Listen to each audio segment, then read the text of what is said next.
మహారాష్ట్రలో విలీనం కానున్న తెలంగాణలోని 14 గ్రామాలు రాజురా మరియు జీవతి తాలూకాలో ఉన్న తెలంగాణ రాష్ట్రానికి చెందిన 14 గ్రామాలను మహారాష్ట్రలో విలీనం చేస్తామని ప్రకటించిన మంత్రి చంద్రశేఖర్ बावनकुळे। महाराष्ट्रातील चंद्रपूर जिल्ह्यातील जीवती तालुक्यातील 14 गावे हे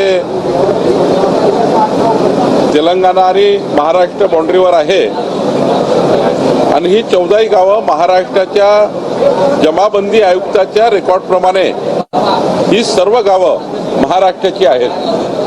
त्यामुळे ही सर्व गावं महाराष्ट्रामध्ये या ठिकाणी त्यांचा महसुली रेकॉर्ड आणि यानंतर त्यांचा संपूर्ण जो काही व्यवहार आहे तो जरी त्या भागात आहे या भागात असला त्या राज्यात व्यवहार आहेत, त्या राज्यात काही शेती आहे, या राज्यात काही शेती आहे। त्यामुळं गावाचं जे गावठाण आहे ते महाराष्ट्रामध्येच राहील याबद्दलची कारवाई आम्ही चालू केलेली आहे आणि याबद्दलचा पुरावा रेकॉर्ड आमच्याकडे आहे आणि त्याची नोंद आता महाराष्ट्र शासनाने घेतली आहे। नेमका एक मिनिट त्याच्यामध्ये प्रश्न असा आहे की त्या गावांमध्ये मतदार असेल किंवा दोन्हीकडे त्यांना मतदान काय महाराष्ट्रात आहे?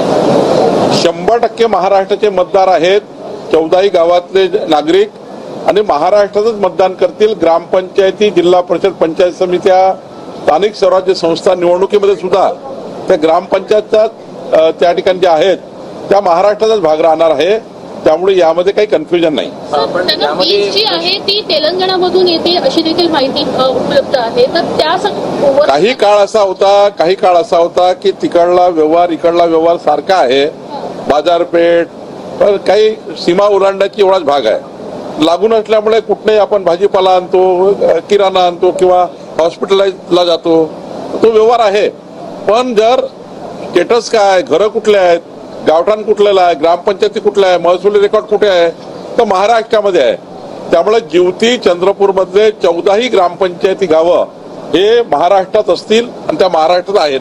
सर पण तेलंगणात पण उद्या जाऊन या दावा केला तर काय प्रश्न? तेलंगणाकडे रेकॉर्ड नाहीये, रेकॉर्ड महाराष्ट्राकडे आहे। त्यामुळे तेलंगणाचा दावा त्या ठिकाणी काही मजबूत होणार नाही।